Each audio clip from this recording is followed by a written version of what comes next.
there and his whole family. What? And himself this morning. Yeah. Mind blown. I was blown, because I'm thinking that I thought when it came back on, it was about the situation that happened in Bryan, Texas yesterday. Dude walks into this plant. And he just walked into this plant and gunned down 9 people. For no apparent reason that they say. Gunned down 9 people. Then come to find out, a lot of his frustration was that he had mental health problems, but they had been overlooking this indigenous brother, finna take. Okay, if I told you we work together, and you don't work for me for 25 years, and you done been putting into your pension, like you paying into your pension, and then all of a sudden we tell you, well, it's gone. You mean, what you mean it's gone? It ain't never supposed to be messed with. What you mean it's gone? Well, because of the pandemic, we had to go into people's pensions that was sitting in the company, and we don't have it. You can't do that to people, man. You can't do that. It was so wild, man. It was, yeah. And, and so I just that's what I be doing. Just be trying to stay focused. The football player, I don't really watch football like that. He was a brother? Yeah, Philip Adams. That's crazy. Yeah, and that's what he said. His dad said, Philip never spoke a harmful word to nobody. He always gave to the community. And it was basically like, yeah, that because his father was saying, if you knew this was a degenerative situation, you found this a long time ago, but you never told him. That's crazy. All right, so what y'all want to talk about today? Let's pick out like 3 topics. All right. Let's just go around the room and we'll shoot out a couple. What's your first hip hop memory? It's always a good one. It's general, broad. And it's lighthearted. Okay. I like that. So first hip hop memory. What about you, Marcel? I would love to just tap into a little bit of Jim Crow 2.0 and voter suppression. Hell yeah. I'm with that. Yeah, they ain't gonna tell us it ain't happening in 43 states to start trying to change their voting laws because they man didn't win, and they saying this. And my thing is a lie. You talking about voter integrity? None of these states said they had fraud. Period. So I definitely think we need to speak to that because voter suppression they're finna suppress our vote. Yeah. Yeah, that's the whole gimme. They're finna suppress our vote. Right. Yeah. Right. Okay, so first hip hop memory, voter suppression. I want to talk about self-defense. Please, let's do it. Yeah. Because I think, in our community, we need to have it. We need to have it. Yeah. Okay. We don't. Do you know you can't buy no bullets? Yeah, I'm learning that now. That's why I haven't been target shooting. Yeah, you can't buy no bullets. Yeah, and they got a minimum when you can buy them. Yeah. You can buy with 1 pack, but because of the border situation, we can get bullets, but you got to order them, and they screening your bullets. That they waiting for them, so they keeping the bullets from everybody because they been buying up all the bullets. Yeah. It's crazy. General Motors and Ford maybe finna shut down. Can't get no microchips to run these these cars with the brains in them that do all the stuff for us. America don't make them.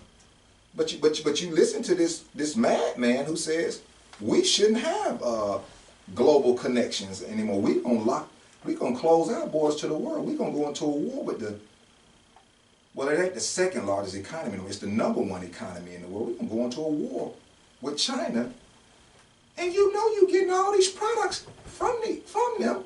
Going to a war and lose. And lose, yes, and losing. Okay?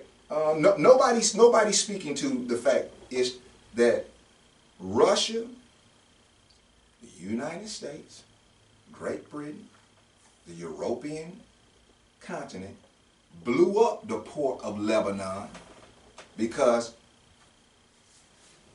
Iran would no longer give Great Britain its oil. Okay, and he was like, what do you mean? I say, you remember the station British Petroleum, BP? Mm-hmm. How is it British Petroleum and there is no oil in Great Britain?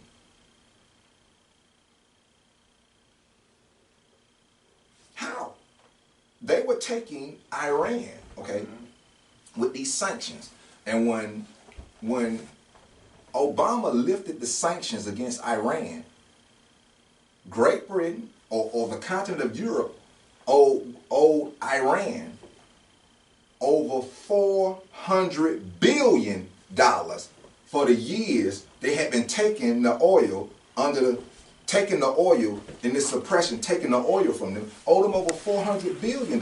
Well, all Obama did was release Iran's hold on their money so they could get their money themselves. And people say, oh, the United States gave them $5 billion. No, you didn't give them anything. It was already theirs. Mm-hmm. Well, now that British Petroleum could no longer use it, they couldn't use it. So the port of Lebanon was the waterway that linked to get to Iran. There was only one way to get to Iran from the waters. Well, they wanted to bring aircraft carriers. Okay, I've been in the military. When aircraft carriers show up, because it's war finna show up. Okay, aircraft carriers don't come into small areas like that unless it's finna be war. And then they telling us, well, it's about the South China Seas. Do you know how far the South China Seas is from Lebanon? It's a whole continent. Asia in between them. It was never about the South China Seas. It was that China was able to come into the port of Lebanon and get oil. But because the sanctions of the United States and the European societies, or what they call it, the G7, were no longer able to get oil, so they came in and they were going to blow up the port of Lebanon. But they hit Soleimani, who was the negotiator, he was telling them, we're not even trying to fight you, we just want what's ours, just our money. Trump have him killed under the guise of the G7. They want to make Putin, because they now realize we don't have these natural resources, that these people of color own these natural resources. Saudi Arabia was under heat with killing Khashoggi. Okay, so they don't want to step out now because they out of line with everybody else in North Africa and Southwest Asia. I don't know where they came up with the term the Middle East, because it ain't no such thing as the Middle East in the first place. Okay, well, now that they had been allies with the United States and was giving them oil, but once everybody else, Turkey and everybody said, listen, well, we're just going to cut our access from our borders off. So guess what? They can't land here no more.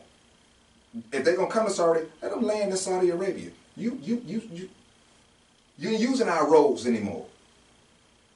Our European society goes in and say, well, we're going to bring aircraft carriers and bring our forces. They told them Port of Lebanon ain't big enough for you to get an aircraft carrier in.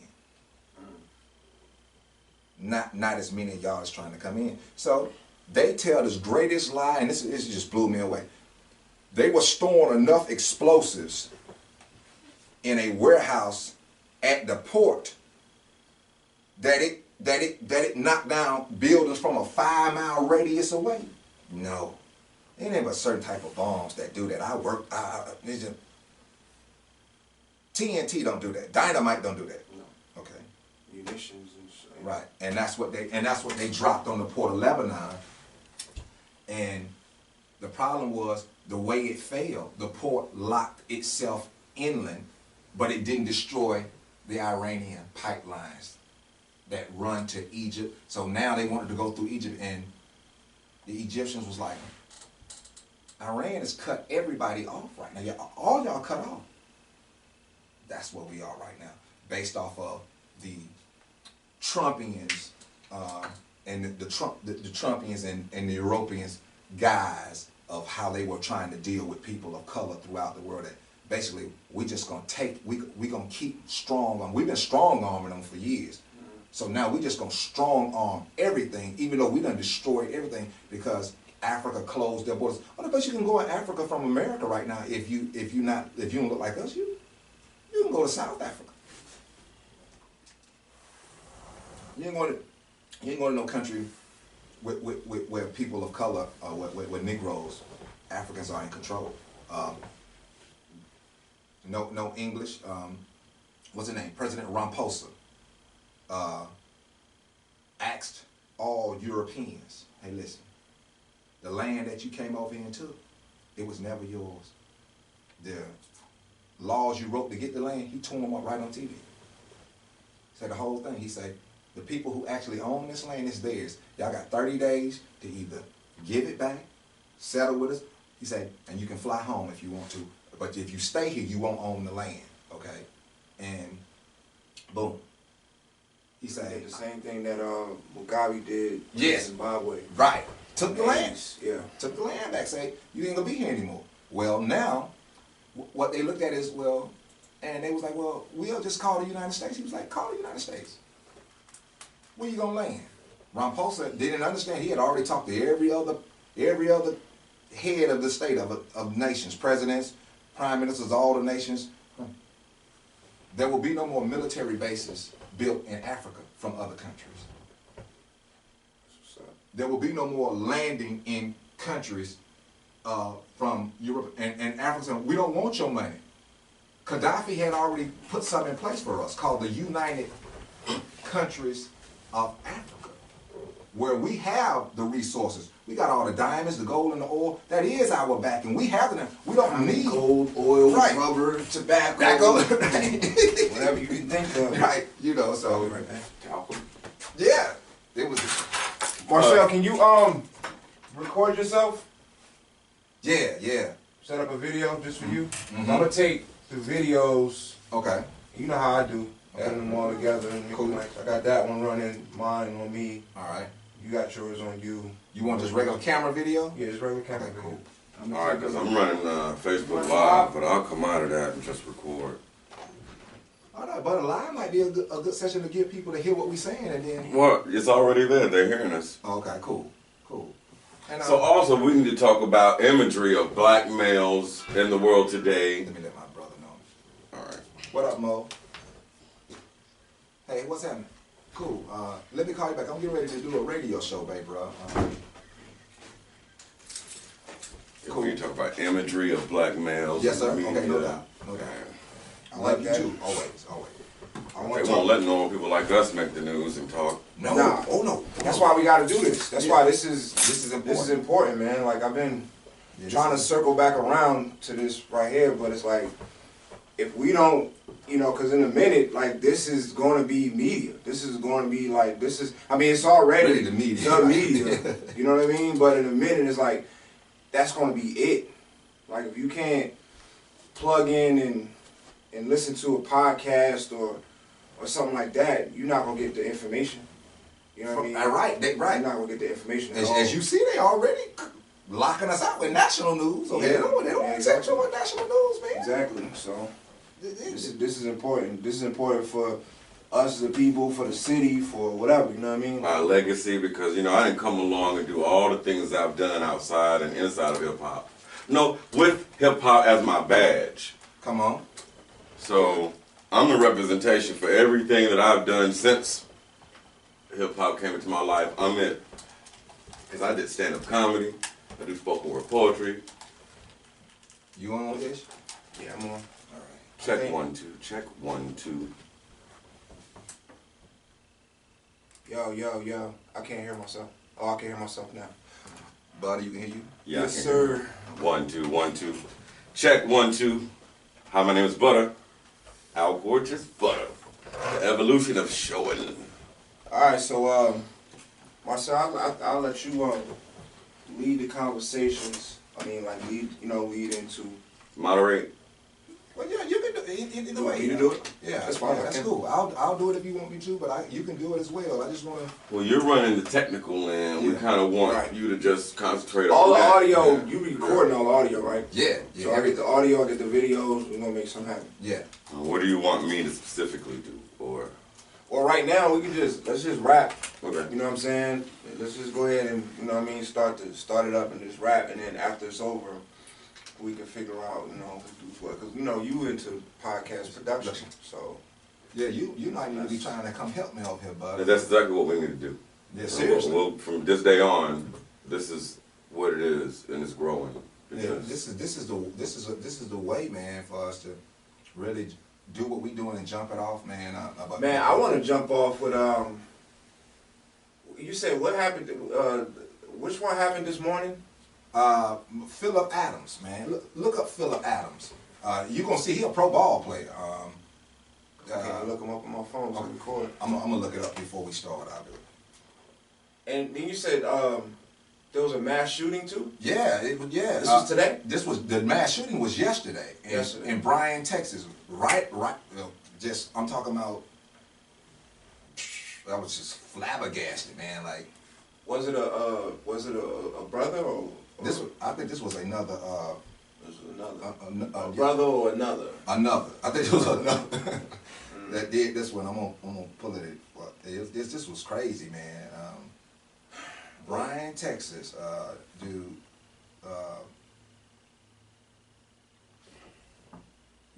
And what made me see it was I was looking at the Derek Chauvin case. The dude who killed George Floyd, and they talking about, but no, you killed George Floyd. Okay? Killed George Floyd, yeah. And why do we need to be trying to, like, why people just identify what you did.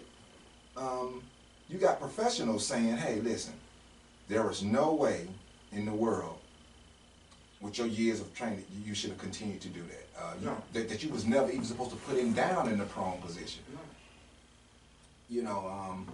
And even once and then it's like that he's already in a position of submission already. That's the dude who did it yesterday. Cabinet shot, huh? Yeah. He walks in and kills these people, man.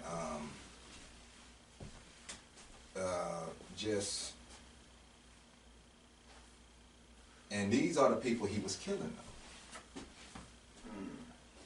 He ain't going to shoot up his people, And I'm like, man, But that's gonna happen though. Like, I hate to say it, you know what I'm saying? Like, not to offend any. First of all, before we even get it popping, welcome to Brothers on Watch.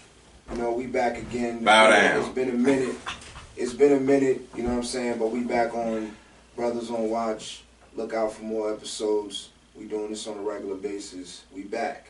Alright, so let me just start with the intro real quick. And but this is a perfect segue into the topic that I wanted to bring up, which is self-defense, man. You know what I mean? Come on, we need it. Self-defense, man, because it's like, I work at a gym now. I work at a martial arts gym. And, I do boxing training there, but, also, my father is a pretty much a martial arts master. Like, he has his own system. That's what I'm doing now, because I'm about to go into, private security, executive protection, bodyguard, that kind of stuff. Come on. I've been in that field unofficially most of my life anyway. You know what I'm saying? My father is a private security specialist. So just being his son or his sons, all of us, we pretty much been groomed in that area anyway. But for me, like, I just see the need for starting my own private security company. It's something I've been talking about for years. So now I'm training with my father to get certified in his system. Come on. You know what I'm saying? Like, I know a lot of stuff that he knows just because he's like, I've been telling him, like, you like, I retained a lot of this stuff from when I was a kid. You know what I'm saying? But I've never systematically going through the whole, so he's like, I'm going to take you through my whole process. All right. Come on. Okay. You know what I'm saying? Right. You know, to get you certified, and then, you know, other steps that I got to take. Because, I mean, honestly, it's going to be in a minute where, you know, if you're going to have certain certifications and paperwork in order to justify having a firearm. Indeed, I believe that. Yeah, it's coming to that. It's coming to that. It's coming to that. Especially for us to look like us. Agreed. You know what I'm saying? Keeping us away from, you know, you go into certain places now, it's hard for people that look like me and you to buy a firearm. Yeah. Yeah. I'm talking about with no criminal background. Yeah. Nothing. Yeah. And one of the things I do know, definitely, if we go to purchase a firearm, we might have a 3-day to a 5-day wait to pick up our firearm. And I watched this happen, but another can come in and purchase a firearm and leave with that very same day. I went through this last year. I bought my son his first, well, I was trying to buy my son his first shotgun for his 18th birthday, and I went to Academy, and I've purchased guns from Academy before. You know what I'm saying?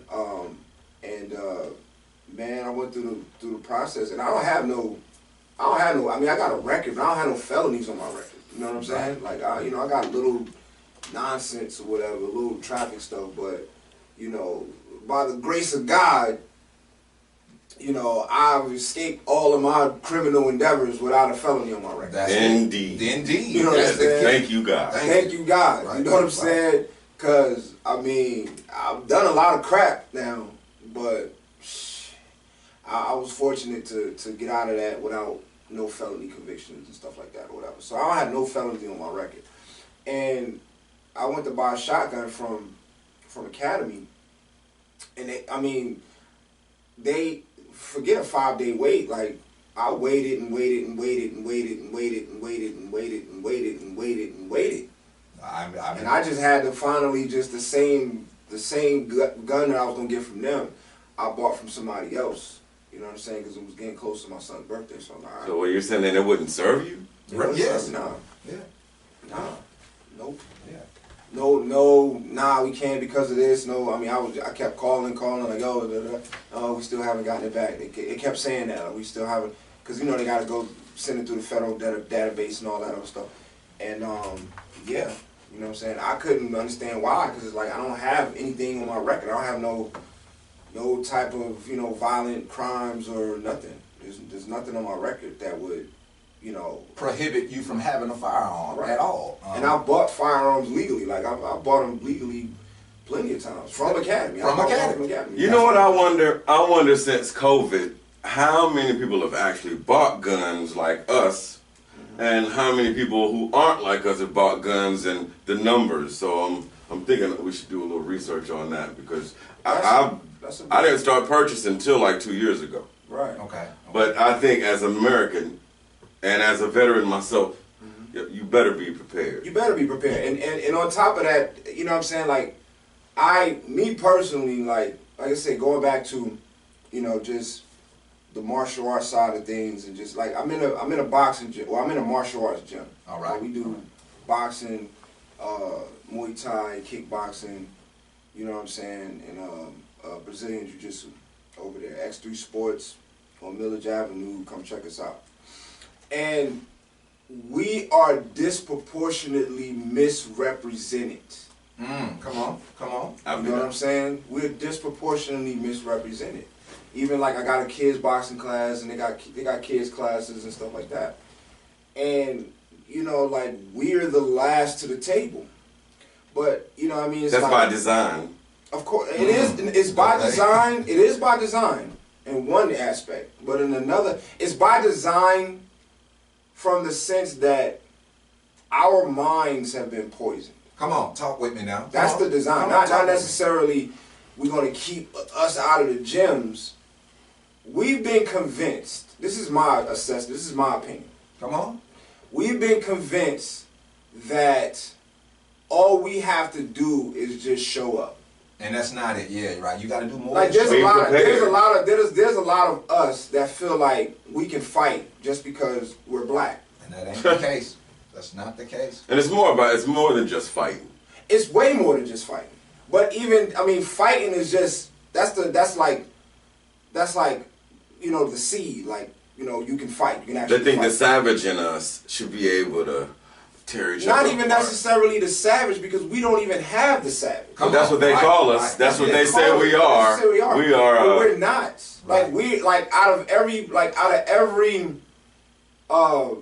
you know, ethnicity, Mm-hmm. Come on. we're the most spiritual. Yes.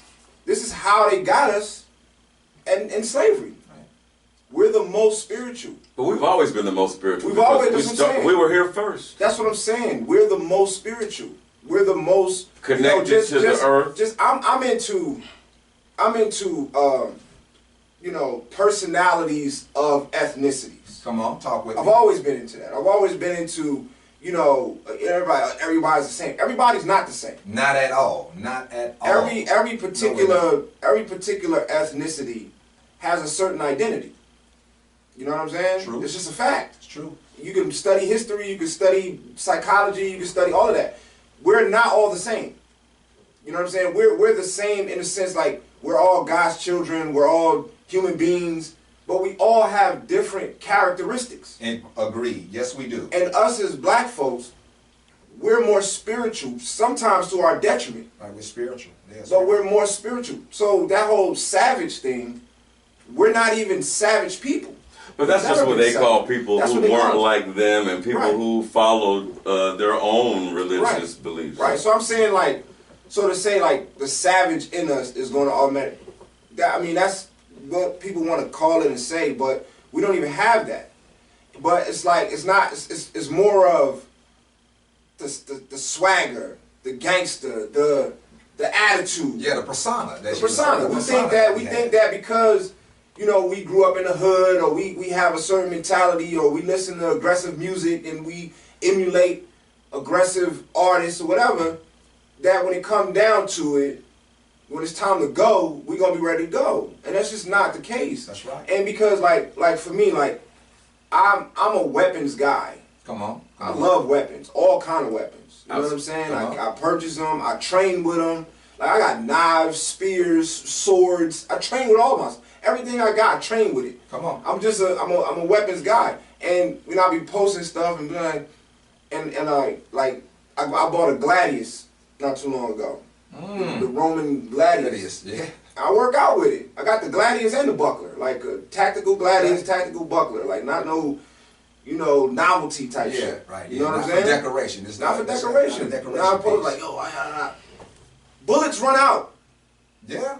As we see it, you can't even hardly buy bullets right Bullets now. run out. Like if you know anything about self-defense or whatever the case may be, like if something happened or something pop off, and you think that you're going to rely on a firearm, you mistaken. I agree. Let me tell you something. This is a case that a lot of people don't really know about. There's a dude, his name is Robert Doggart. This story, I think I mentioned it on this show before. Mm-hmm. Okay, come on. But he was a former Tennessee senator, congressman, one of the two. Mm-hmm. And you know, he plotted an attack on a Muslim village in Hancock, New York. Come on, Right? come on. Do tell. Now- talk with us. Now, I'm very familiar with the Muslim village in Hancock, New York. You know what I'm saying? Come on. I've spent my childhood there partly. I got family members there. So this was a situation that for us it was front page news. That's right. But everybody else had got swept under.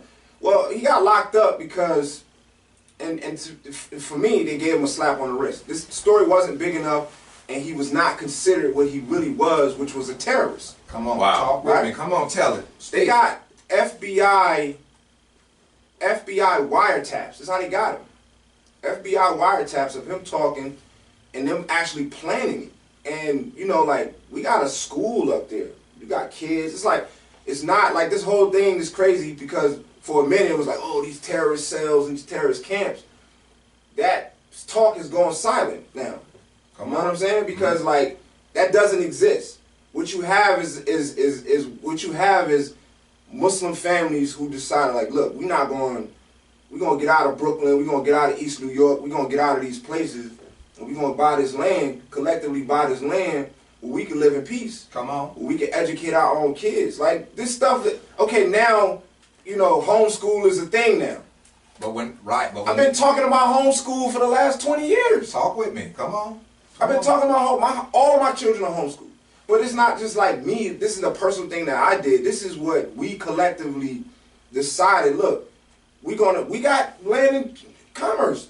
Yeah. My family got land. Like I got family land if push come to shove, but now I'm looking for my own land. Okay. My brother got his land, my mom got her land, we got the family land. You know what I'm saying? Come on. But Come on. it's for the purpose of escaping the city and the problem, educating our own children, primarily setting up our own schools, educating our own kids, right? Walter Walton, listen to that. Right. So this dude, Robert Doggett, he planned an attack, and in the wiretaps, this is what made me get on my let me get my hand game right, let me get my knife game right, let me get my machete. He was like, we're gonna beat the kids' heads in with the butts of the gun. Make sure y'all bring machetes so we don't waste bullets.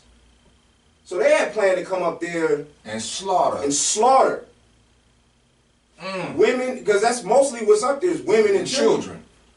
You know what I mean? A lot of, there's men there too, but a lot of the men, they working, and you know what I'm saying? These are working class people. This ain't no, you know what I'm saying? But he specifically said, we're going to take machetes. You know what I'm saying? We're going to take machetes to deal, so we don't have to waste bullets. And we're going to also, when they got a school there. This is all in the FBI wire. You can look this up. Come on. Tell There's us a school. There's a school there, and we're gonna use the butt of the guns to take out the kids. And we're gonna get and that and machetes, so we don't waste bullets. So I say that to say this, man. Like, if you bullets run out. They run out. Bullets run out. Guns jam. You know what I'm saying? I And agree. if you don't have some sort of like, we as a people, we can't see. Circling around just us as black people, if we cannot see where this society is going, you know what I mean? And like, we have to start taking care of ourselves. And I think that self-defense, not just purchasing a firearm and going to the range, because you're not going to always have an opportunity to get your firearm, right? You're not. You're not going to always have an opportunity, so it's more than just that. It's also situational awareness and all these different things.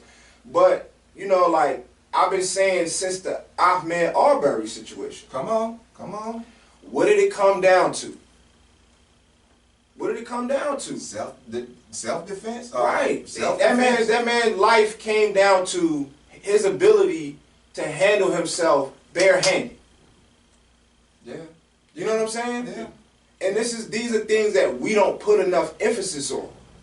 And I just think that us in our community, we need to start, sign your kids up for the gym. You know what I mean? You find martial artists, all types of African American martial artists and specialists and different things, man. Get your kids in martial arts, boxing, not just for the overall fitness, which is something that we also need. Come on. You know what I'm saying? But you gotta know, okay, what do I do if someone pulls a gun and I don't have one?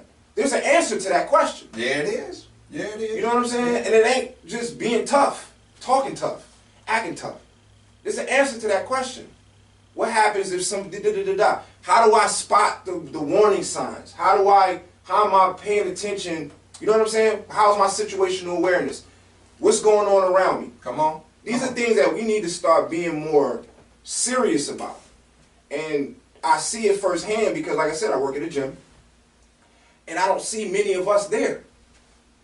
Taking in, learning this and how to use it in a way, as you say, this is about preparation for protection, and people not realizing that, guess what? You're going to have to be protected from something because there is an aggressor that is that is training, and we're watching this. You know, when you spoke to something about terrorism and terrorists, for years, I remember for years it was always somebody else was the terrorist, but me reading history here and in the U.S., but getting a chance to read world history, what I found is when somebody decides to come to an unknown place and take it by force, that was terrorism. That was the definition. For me, I've been watching the terrorist acts in America from domestic terrorists. It's all over history. They're saying, oh, what's my man name? The Alamo, Sam Houston, Wild Bill Hitchcock. Okay, they're glorified with statues. Universities named after them. They were terrorists. Christopher Columbus was a terrorist. Ferdinand Magellan, a terrorist. Amerigo Vespucci, terrorist. You came into indigenous people's land and you did this all over the world. And one of the largest terrorist colonies in the world, and nobody ever speaks about it, is the continent of Australia. It is a terrorist colony. Okay, there was nothing but indigenous people. Now the indigenous people have very, if you even know about them, they're hidden almost.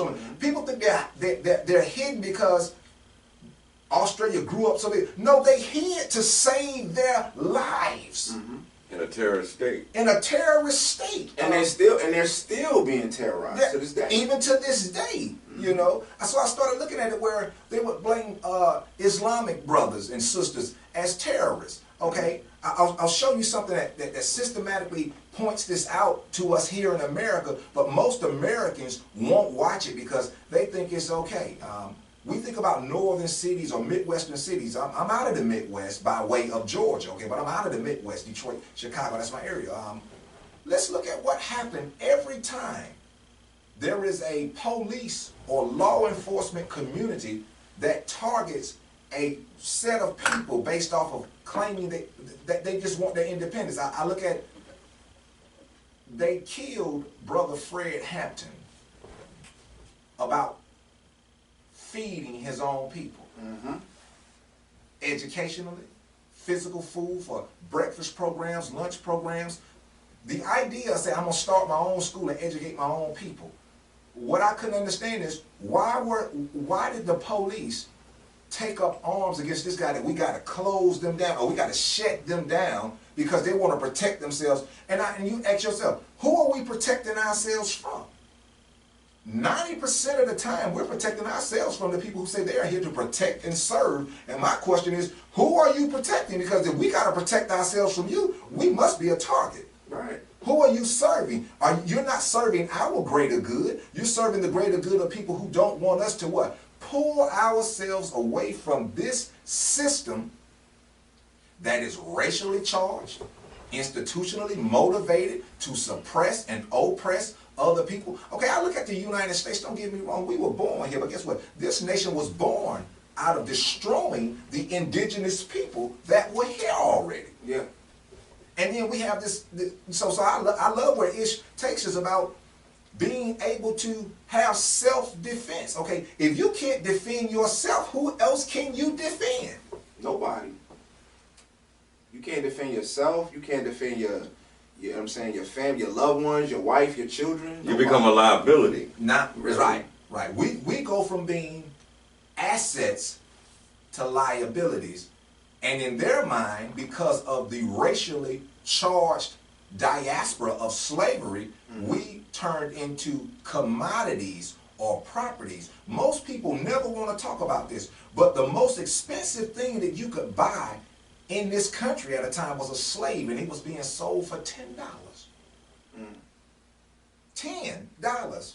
So when we look at what do they value or what is being valued, our lives are not being valued, and that's why I like what you said. What about self-defense? How do we defend our own livelihoods? How do we defend our heritage? Okay, because we have a heritage here, okay, and I say this, and I'll move past this, but if you remove the inventions that were made by indigenous brothers like us and indigenous women in this country, this country is primitive. Facts. To the day, it's But primitive. that's true all around the world. And hot. I mean, we could just limit it to the United States of America, but that's true all around the world. Yes.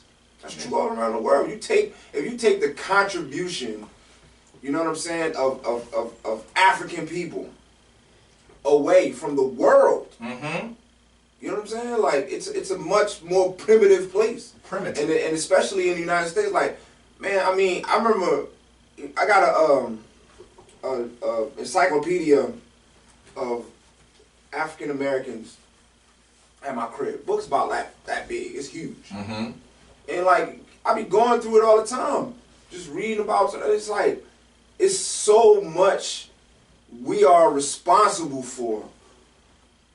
You know what I'm saying? That we don't get credit for. That we don't. Not only that we don't get credit for, but it's like, you know, like I told somebody at work one day. I was like, look, every time you get in your car, you need to think of African American. Yes. AC. Yes. Every time you get in your car, you Every- need to think of African American. You know what I'm saying? Every time you come to a light and, you know, like that light keeps you from getting in an accident, you need to think of African American. Come on. Yes, indeed. And I mean, I can keep going. Go. It's the list is so long. It's so long. Thanks, black people. You know what I'm saying? But it's like, you know, but again, we have to get away from the mentalities that have been created for us. Come on. Yeah, stop being allowed to be swayed from your goals because people don't see you as being a viable asset to the community. Yes. We get demonized and we may look so bad just all day. I mean, it's amazing that we don't go crazy. It in the is. state that we live in right It is. It is. Strongest people on the planet. And I love what you said, Ish. It points to the fact that our minds have been poisoned Yeah. by, Programmed. poisoned. Yeah, our minds have been poisoned because our spirituality is being tampered with Right. by placing things in us or around us in our environment because we are adaptable creatures. Right. We adapt to these things, and nobody ever points to the fact that who put that in their environment? Mm-hmm. Why do they think this way? And if you, like you say, is if you ride around in some of our communities, look at the businesses that are in our communities versus the businesses that are in other communities. I love that you speak about the gym. You're not just talking about just self-defense, okay? Because there was a spiritual side to getting conditioned, okay? You're saying I'm gonna help you physically condition yourself, but I'm going to mentally prepare you. I'm gonna teach you how to pay attention to detail. Right. I'm gonna teach you how to look at things and see what's really behind it or what's really within it. And we won't do that. We want the shiny, the glamorous life. What was her name? Sheila E. made the glamorous life. And they've dictated to us what the glamorous life is, Right. not understanding that we were already in the glamorous life. Right. I met Sheila in Germany once Oh, right. while I was in the Air Force. Come on. Yeah, they played the USO tour, and they were coming through late night at the terminal, and you know I lived right across the street because that was my job. And when she came through, I was amazed. Yeah, I would have been amazed. 3 o'clock in the morning, she looked like Sheila E. Yeah. When you think about this, Buddy, when you speak to that, about being in the military, the United States Air Force, I was in the United States Army. Why do we have such a large military industrial complex? Okay, and my question, why are we in Germany? Why are we in Pakistan? Why are we in Turkey? Why are we in these other places? And then we set up our own communities, and you know we call them embassies, and then we'll set up a military base instead of just saying, why are we doing this in these other places in the first place? If America is the land of the free, home of the brave, land of the beautiful, why are we going to these other places and setting up these things? Why are we sending a military force? Greed more than anything. Yes. Come on. Why are we training or preparing to be militant? Because the people, again, circling it back to, you know, like mentalities and behaviors of people. And, you know, the ones who are at the heads, Mm-hmm. they're colonizers. Come on. I mean, let's just call it what it is. The colonizers, you want to talk about savage? That's what I'm talking about. Yeah, it's a clean word, or it sounds like a clean word, to colonize or imperialism. But do you know the brutality? Yeah, when you see the guns, you know what our intentions are. The brutality, I remember they're calling us peacekeepers. Mm-hmm. And the first thing I thought about is, if I came to keep the peace, why I got all the weapons? Right.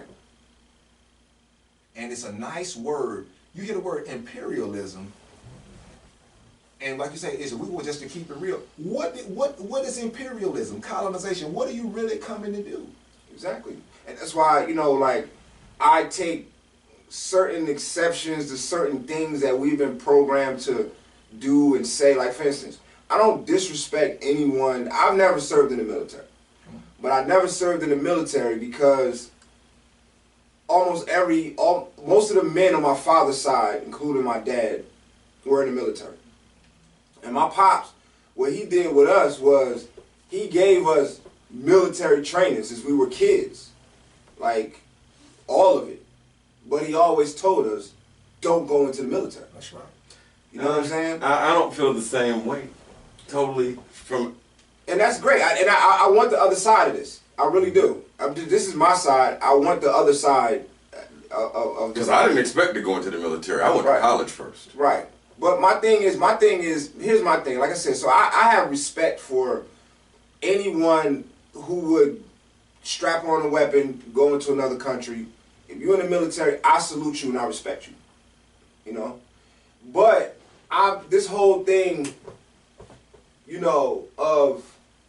and again, if I'm wrong, I want somebody to come to the other side of this. But this whole thing is like, thank you for your service. If it wasn't, like... That's a slap in the face every time I hear it. Yeah. Okay, good. Because me, like, it's like, you didn't fight in any war to serve me personally. Let's just be real. Come on, talk. You know what I'm saying? You serve capitalism. You could sell that to the rest of the population that, our GIs are out there fighting for our freedom.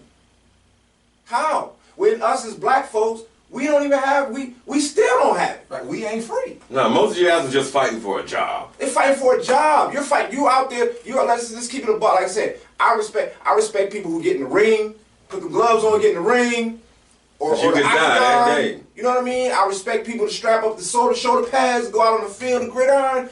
I respect those who put on the flak jacket and the helmet and the rucksack and go out there. I respect you. I respect because not a lot of people are built to do that.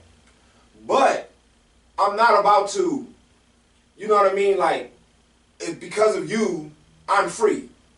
Nah. No. If you understand the history of all of the wars that we've been in. Come on. The only one that was about the liberation of Americans was the Revolutionary War. Come on. Everything else, and even that, that was part of it. That wasn't the whole thing. You know what I'm saying? Come on. But everyone else, all the rest of them from World War I to present day has been about capitalism. Yeah, economics. It's been about economics. Yeah. That's it. That's it. You know what I'm saying? And to get the American public to support it, they hit you with the propaganda. We're out here fighting for your freedom. Because they know that as Americans, this is the thing that we covet. Like, everybody has different sensibilities, all the different, groups of people, ethnicities, or whatever. They all think different things. But the one that we all have in common as an American is that, freedom is the right of everyone. Mm-hmm. So they use that freedom. We all covet freedom. So that's what they use in their propaganda. They out there support them. They out there fighting for your freedom. Like, none of the wars in the Middle East was about freedom. None of them. Not one. Not one. Not one. It was about oil. It was about poppy. Now let us liberate that oil from you. Right. It was about poppy. It was about oil. You know what I'm saying? The opioid. Yes. The opioids. You know what I'm saying? Right. It was You about got something resources. I like, I'm going to get it. I'm going to come get that. Right. Thank you. It was economic gain and the suppression and oppression of another people. Right. And this is one of the things I don't think most people understand about serving. it's not a glamorous gig, okay? Let's be real, okay? And the reason I say this is because if it was, why do I come and recruit you before your mind is fully developed? Facts. They need followers. Right. So what I come to find out in this situation for me was it taught me how to live, but did it teach me the right way to live? Not at that time, because I incurred more systemic racism in the military than I did in any other place that I had gone, okay? And my life was on the line, okay? And I want you to think about this, Butter, because we did this. I want you to think about this, Ish. To sign your name on a dotted line and take an oath gives somebody total control over your physical being, your mental health, and they can ship you in anywhere they want to go, like a commodity. The reason I'm saying this is because, remember, when we first came here, we were just commodities. So the military took on that same thing for me, that I'll invest in you and say, this is what it costs. But you never really see that investment. You never really see how much money they're investing in you, but this is the way to get it back. And now you have become a GI, a government issue. I swear to God, I was just sitting here about to go, like I was waiting for you to get done so I could jump into that specifically, GI, government issue. You know what's funny? G.I. Joe was one of my favorite shows when I was a kid. You know what I mean? We like G.I. Love G.I. I still really love G.I. I never knew what it meant. Oh, yeah? I never knew what it meant. I never knew what G.I. Joe meant. It wasn't until I got older, government issue, regular person. Right? Yeah. Anybody. Joe anybody. Basically, slave. Yeah. Commodity, like you said. Commodity. You know what I'm saying? This is what it means. So you right on point, bro. And then you have this part of it. If you say, hey, I'm not willing, or I don't want to do what you've commanded me to do, then they imprison you. Okay, because Fort Leavenworth, everybody's heard of Leavenworth. Why? Okay, it's called Fort Leavenworth. I'm going to levy your value. And I'm going to contain you in a fort. What I'm telling you is that the value that I placed on you, you're not worth to be in a free society because you won't fight for me. So I'll lock you down in a fort. A fort means you can't just break into a fort. You have to either take a fort or then come out of it. Fort Leavenworth. Levin. To levy. To put a levy on you. To say how much I believe you are worth. And I start breaking the words. I'm a wordsmith. Fort Leavenworth. And then you're telling me, because I refuse to be your GI that serves at your disposal at the command of another. What you basically told me, I should bow down and take another man's command to take another man's life based off of his word. Right. And when I won't do it, you say, well, I'm going to take your freedom. I'm going to imprison you, and I'm going to store you in a place called Fort Leavenworth. When I started looking at this and realizing if I don't do what he says I'm not valued enough as a human being to just say, I quit and let me walk away. Let me walk away. They won't do it. Why won't you do it? Because, and then you say, well, you're serving your country by force. Oh, well, you volunteered to come in. No, you sent a recruiter to dress it up for me. That's right. You dressed up a machine gun for me.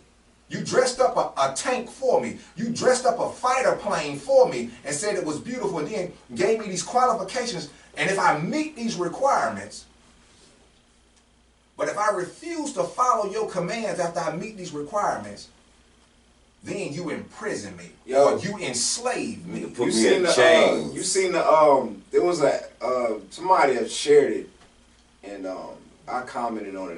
That's great promotion. And he started laughing. But it's an army ad saying that they're hiring musicians an artist. You seen that? And I'm like, yo. Well, that's why I went. I didn't know I was an artist Yo. until I went to the military. Like, come on, man. The people you meet is what make your life. But it's like, wherever but you go. it's like, think about that though. Yeah, but you ain't going to play music. You ain't going to play no music. As I said, they gonna give you a record deal. You know what I'm saying? With a rifle and a rucksack. Well, look at my life before I went to the military, though, advance because consider what rap glamorizes or glorifies more than anything is the worst of the worst. We bad and this and that. But I had both my parents coming up in high school. I was so blessed that people didn't want to hear my story, so I had to leave and go make a life and have something to say. So it put me in that space, and I became a man while I was away. I was a boy, and I was spoiled. I mean, I was lucky to have the life that I had, and I was able to go to college, but they didn't ever really get us ready for college here in Athens, Georgia. Okay. I mean, as smart as you could have ever been, they don't see you as the guy that's going to go farther and be this, that, or whatever. Not in 1989 when I was at Cedar Shoals High School. I can't remember any of those teachers thinking that I was more than what they thought I was. But So you see the institution of Leavenworth, it left the fort and came into the schoolhouse. indeed. Man, Miss Smith. Okay. Miss Smith, Clark Central, love her to death. Man, okay. She basically told me one day, she told me two things. One, that I will probably get killed before I'm 21. Wow. She told me, you probably get killed before you're 21. I mean, I was into a lot of stuff in school, mind you, right? But like, I had teachers write me off. Like, just think about where I am now, what I've done. When I was in high school, and she was one of them. And the other thing that she told me was, she was like, because, you know what I mean? Like, I didn't graduate from high school. Come on. You know what I'm saying? But it was a choice for me. You know what I mean? Like, that year, I just said, you know what? I'm just going to go get my GED. Okay. But part of it was because, and this is the reason why I kept my kids out of public school. Because I feel like it stifles your genius, like, in a way. Yeah. Right? Yeah. And I was one of those kids who, I was a problem, but not like that. Like, I wasn't irredeemable, as you can see. Come on. You know what I'm saying? Like, how can a person irredeemable raise 5 great children and a whole family? You feel me? Like, it's obviously that was wrong.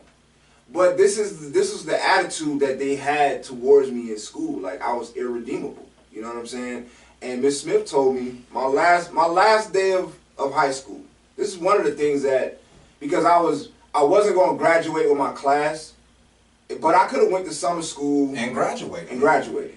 I wasn't that far behind. You know what I'm saying? Come on. But because, I was running around with the wrong crowd. Yeah, I was doing this, doing that, whatever, da-da-da-da.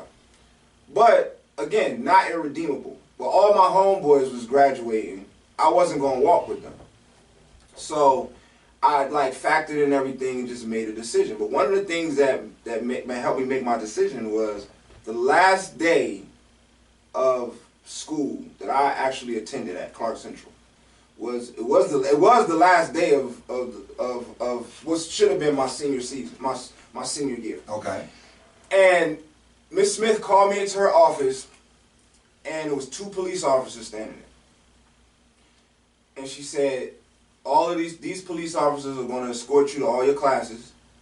I got all your teachers. They got all your exams lined up. We're not going to let you go through the school, the natural progression of the school day. We're not going to let you go from class to class. All your teachers got your exams lined up. You take one, you come out, officers going to escort you to your next class. You take, and then they're going to escort you off campus. Wow. You know what I'm saying? Way to go, Clark County. And she was basically like, she basically was like, you don't have a future. What year was that? It was 95. Who was this lady? Miss Smith. What's her first name? Linda. Okay. Linda Smith. She was the assistant principal at the time. Again, personally, I love her to death. Right? Mm-hmm.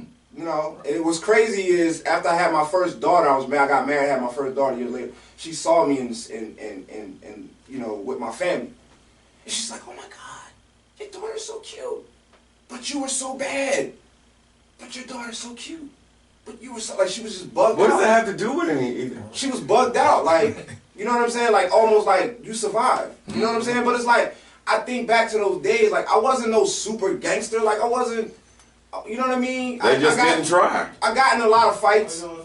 You know what I'm saying? I got in a lot of fights. Right. You know what I'm saying? But part of that was because, number one, I just told you how I was raised. I grew up fighting. Right. And I was always being provoked because I moved here my 9th grade year. Oh, you were from a different place. Right. So. I moved here from I moved here from out of town. I moved here from New Orleans. I moved here from Louisville, Kentucky. I moved here from New Orleans. But I was originally from Jersey. Okay. So I had like a Jersey, New Orleans type of swag. You wasn't one of them. I wasn't. So like I had people approaching me like, I want to fight you just because I don't like you. Stuff like that. Like you don't even know me, but you don't even know me. Like I had people running up on me literally like, I just want to fight you because I don't like you. Period. So And you weren't a little dude. I was a little dude actually. Oh, then? No, I grew size later. I was tiny. Okay. I mean, I was still tall, but I was like, how you say, po? You was my size. I was skinny. You was my size. Yeah, my son. You see my son? My son's way bigger than I was. Not height wise, but he's you know the bulk. He got a nice little. I be looking at him like, man, you got a nice little size. I didn't have that size. Okay. I didn't get size until after I got married. Okay. You know what I'm saying? Like in high school, I was like $175, $175, something like that. I wasn't even close to 200 pounds. So I was tall, but I was skinny. You know what I'm saying? And so yeah, people used to like just because like, and that's where that reputation came because I'm like, y'all don't know, this is what I do. Yeah. You know what I'm saying? Like you say, I've been trained. I've been raised in this. This is what I do. This is what I do. And I don't want to initiate. I don't want to, but I have to defend myself because I will defend myself because you just told me you really have no reason. You want to fight me because you want to. I don't like you. Like literally, I don't like you. And you don't know me. If I ask you what is my name, right? You don't know, but yet you want to be combative against me, right? And I'm nice with these hands. Yeah. And when they find that out, nice with these hands, dog. Like I grew up fighting my pop. Like he started off disciplining. You know, you get the belt, you get the stick, whatever. After a while, that didn't mean nothing to me. By the time I was 13, that didn't mean nothing to me. I got whooped so much, it was like, that didn't mean nothing. So after a while, I was like, look, get the gloves and the pad. And when I tell you, to this day, my pop's 65. To this day, like, I train with him every day. Like, I'm 240 pounds. He can still throw me around, inflict pain. Like, he's not even trying. And I'm on the ground, Right. He's always been that. So like after a while, it was like get the gloves and the pads, meet me in the living room. That was the discipline. Come on. You know what I mean? And so like all throughout middle school, well in New Orleans it's junior high school. Junior high school, yeah. But all through junior high school, and I got in trouble. I got in trouble a lot. You know what I'm saying? I had to fight my pop. So by the time I got to high school, dudes running up on me like, yo, I want to fight. Line up. Line up. Line them on up. Line them on up. Let's go. Line them on up. Let's go. So yeah, I was that dude kind of, but it's like, you know, she didn't give me a chance. How old are you now, Ish? 40. I'll be 44 this year. And you know, she said that 25 years ago. Mm-hmm. And it still makes you feel the way it made you feel then right now. Because she didn't give you a chance. Right. But I don't feel a certain way about it. Mm-hmm. You understand what I'm saying? But I don't like people discounting me and giving me less of a chance from their perspective. I went to college just because people thought I couldn't. Come on. Well, I went to college because of hip hop. Yeah. The community didn't push us to college. Yeah. The movies. Yeah. Spike Lee. Mm-hmm. All the things that made you think, oh my God, that's where I should be. That and living in a town like Yeah. and living in Athens with UGA here made me think, oh my God.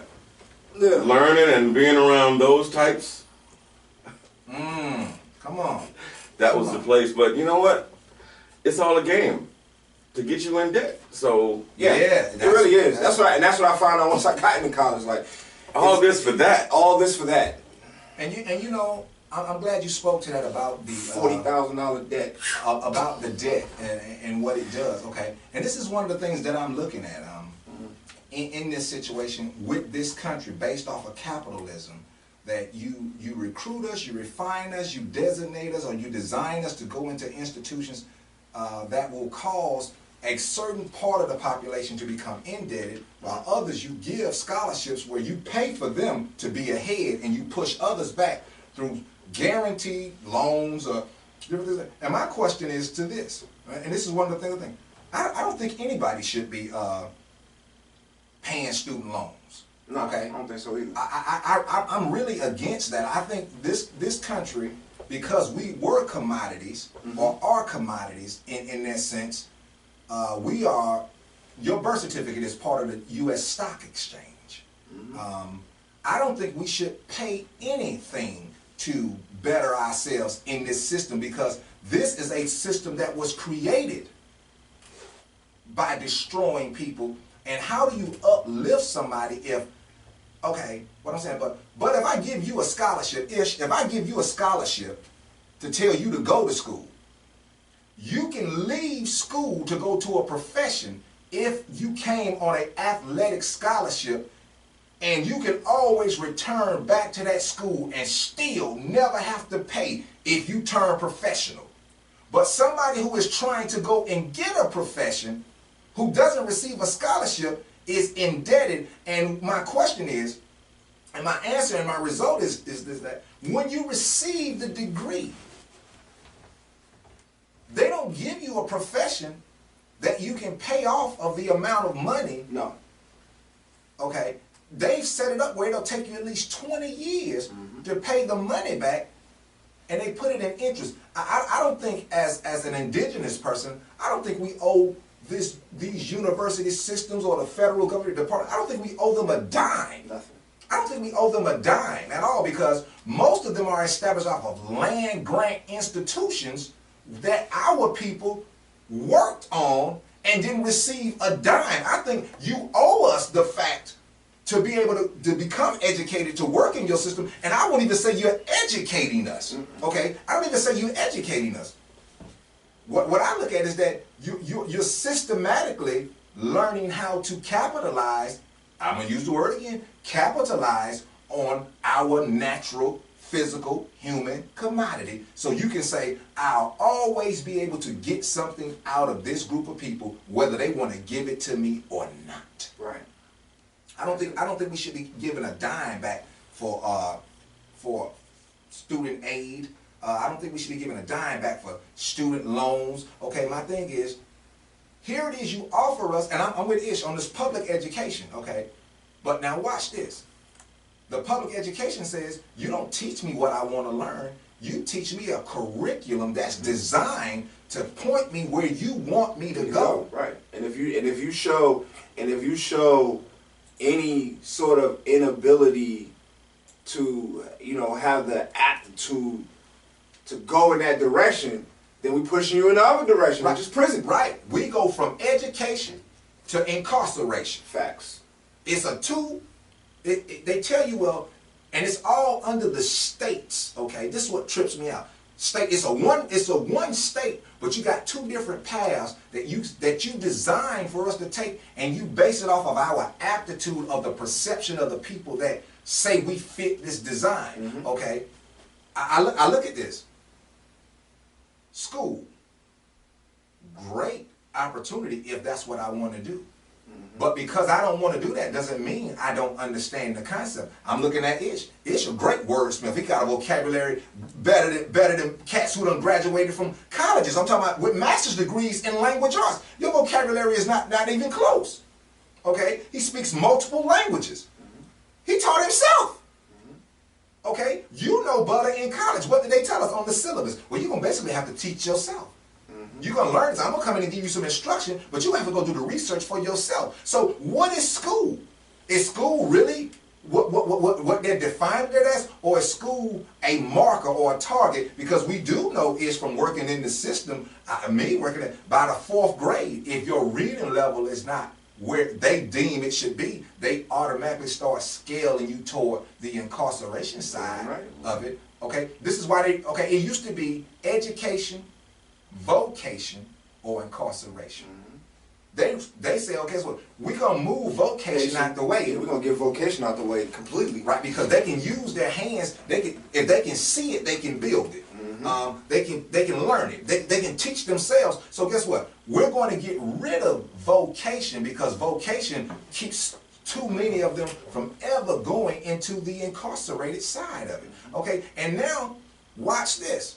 We're going to get a group of people who never took care of their own kids in the first place in this country, and the majority of the people who teach at schools were the very people who were sitting at home, and our grandmothers and great-grandmothers were coming in, cooking their food for them, their husbands, teaching their kids and everything. But then all of a sudden you want to tell us these people who were sitting on the sidelines now all of a sudden have the most information about dealing with us? They didn't even want to deal with their own. Facts on facts.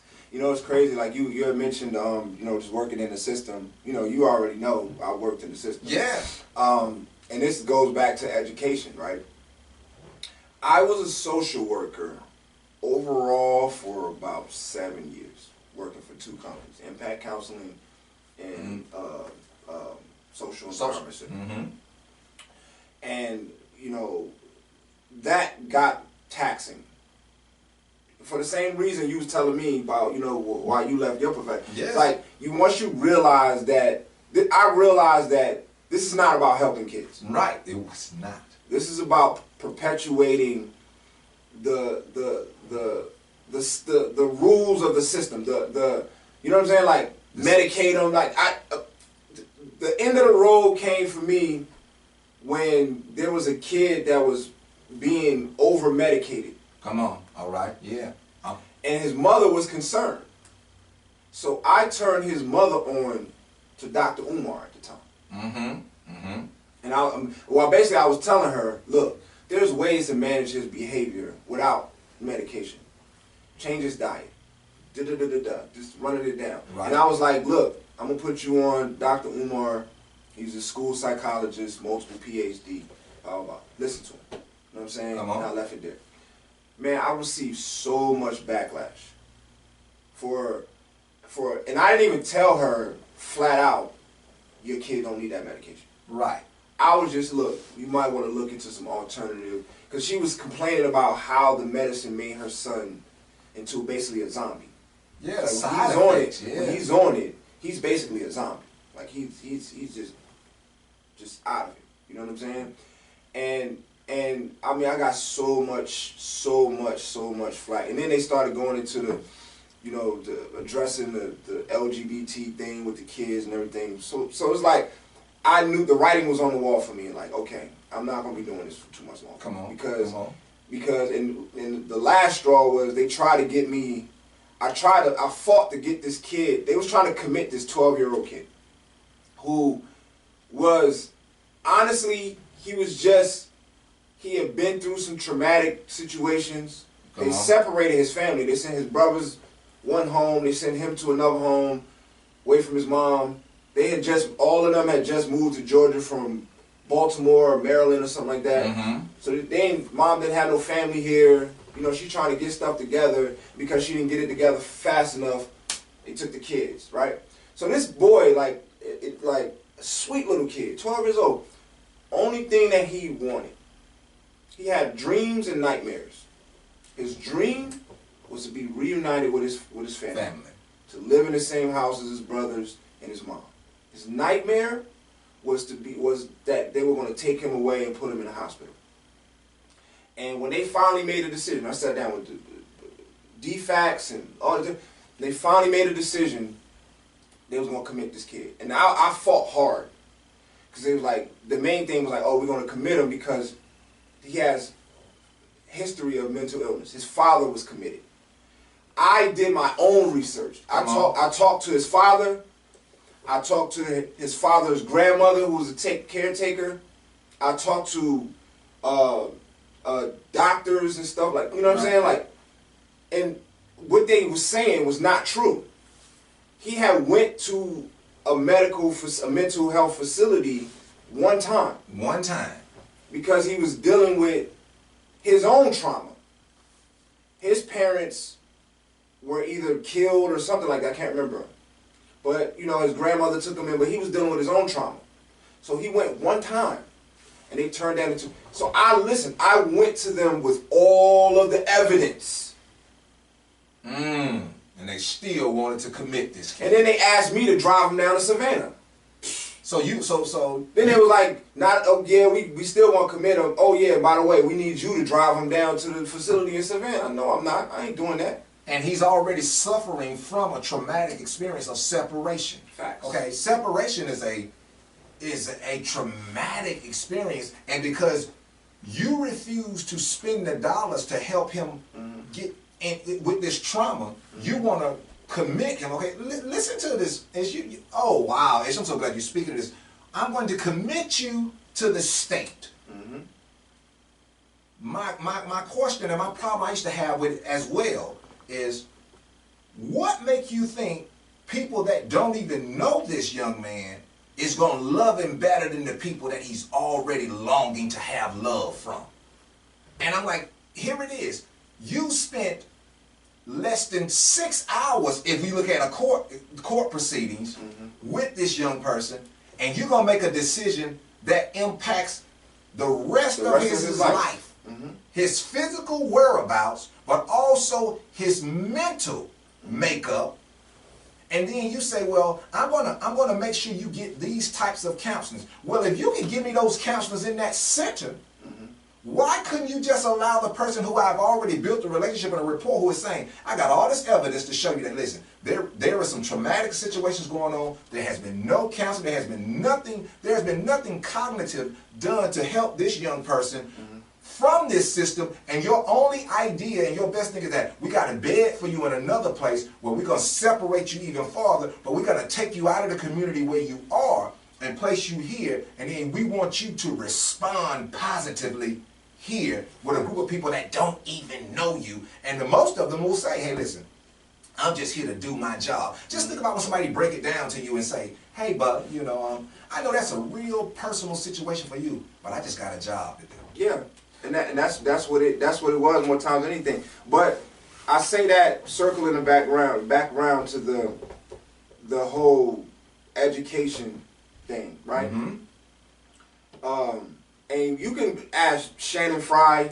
You know Shannon. I know Shannon Fry. I know She might say something different now because we had a social media falling out over a topic that had nothing to do with it. But she says, "No, you just did it." I'm like, all right. Whatever, you and your feelings, but you know what it is. Come on. But you ask her, you ask life. This be real. Like I said, social worker for overall about 7 years, 6 to 7 years. I never even went to college for social work. Come on. I never went to college for social work. I went to college for graphic design. I didn't go to college for social work. I don't have a social work degree. Come on. But you can ask them. Shannon Fry sent me the cases no one else can take. I know. Yeah, I know. All of the toughest cases, he can relate to them. He will have a better way of understanding them. And that's what I used to always say. Well, if you hired me because I got a better understanding of your population, why won't you put me in charge? Yeah, pay me what I should get for doing that job. Well, I say that to say, or why don't you take my suggestions about what's going on? Right. When you definitely already know. You don't know. Right. And I say that to say, like, outside of life, his work speaks for itself. I ain't gotta even Lemuel. Yeah, I ain't even gotta go into that. But outside of life, I'm surrounded by other social workers who have social work degrees. And they can't crack the code. They can't crack the code. Yeah. And I would always get that phone call. Hey, Ish, man, we know you're great with the kids, but this is, here's another kid that we can't send to nobody else. Yeah.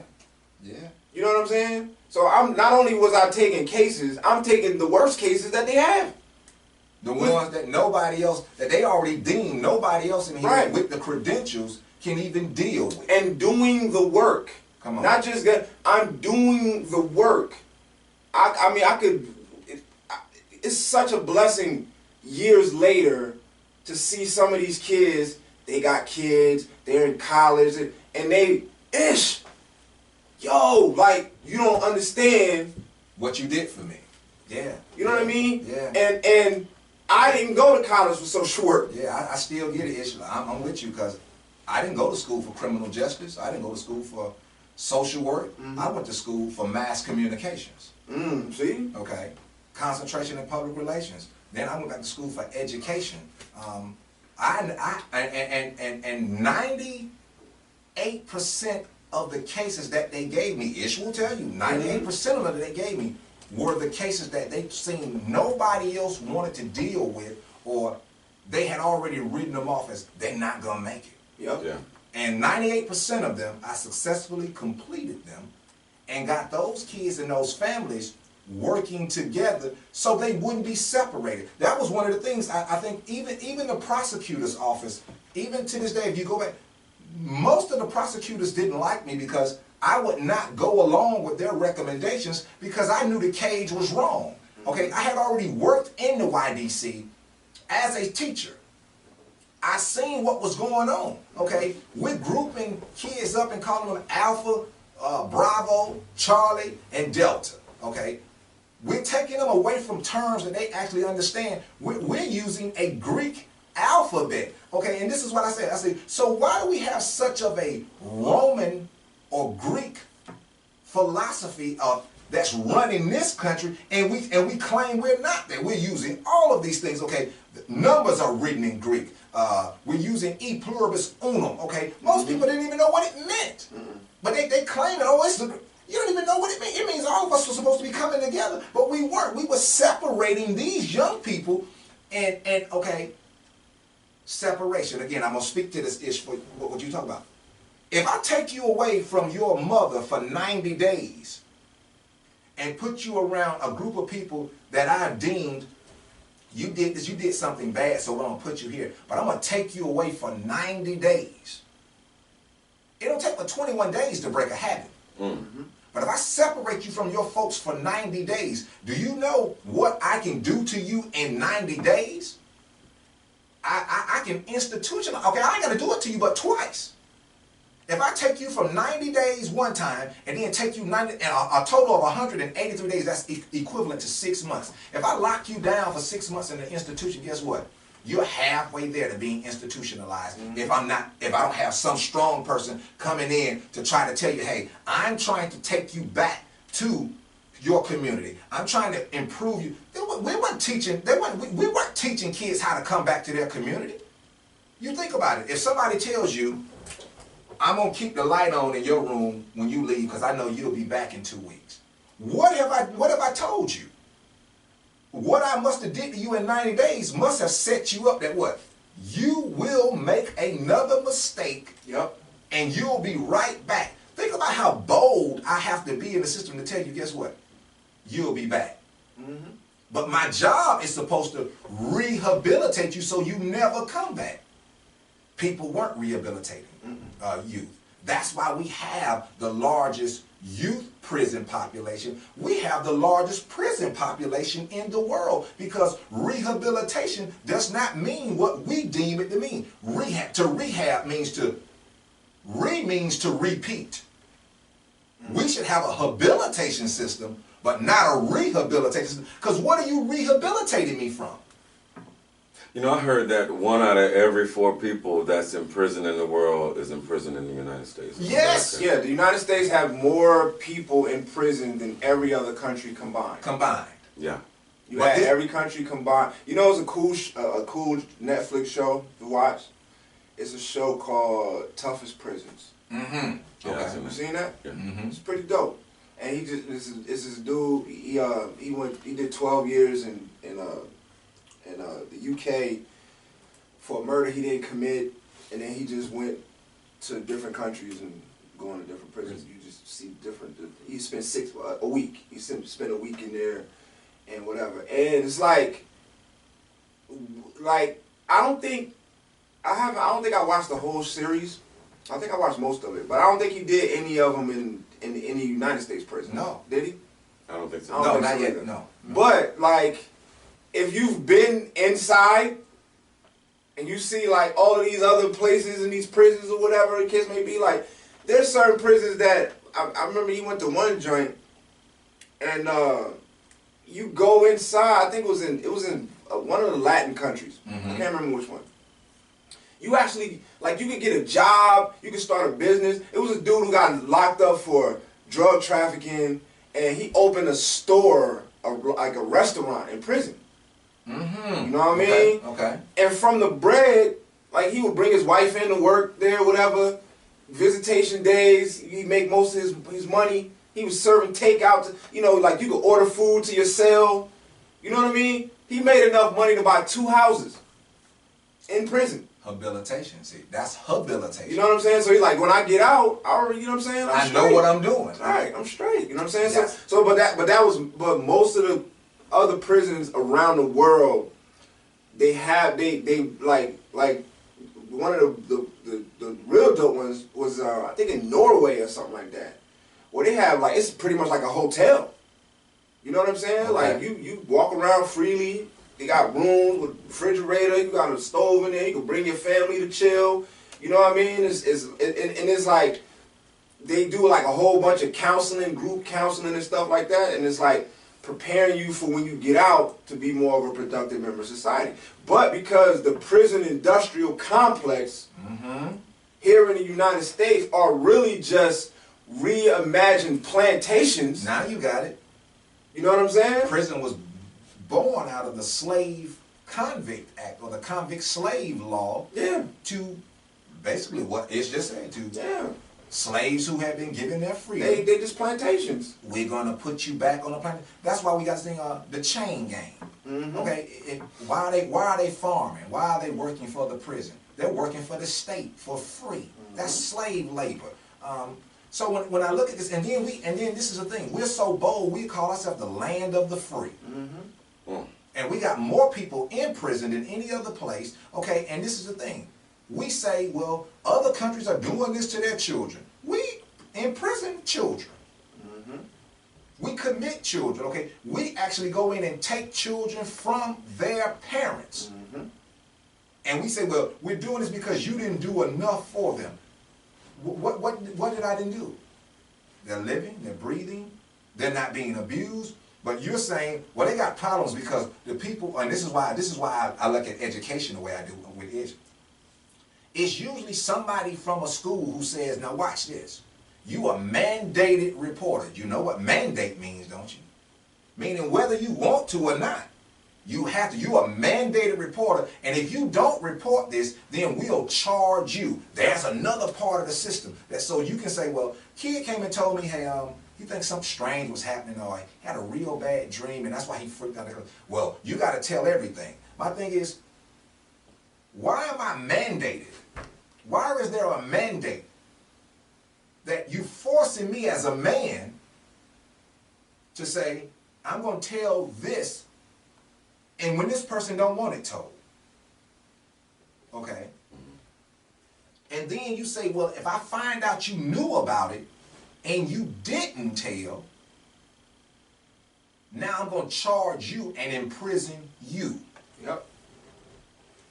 But, so you're going to give me a criminal record, you're going to imprison me, you're going to take my freedom, because I don't want to tell this person's business who has told me in confidence, hey, I don't want you to tell nobody about this. And then we wonder why we got trust issues within the system and within the school. And then, okay, you bold enough to bring social workers into the school to say, okay, guess what? I thought the school was for teachers.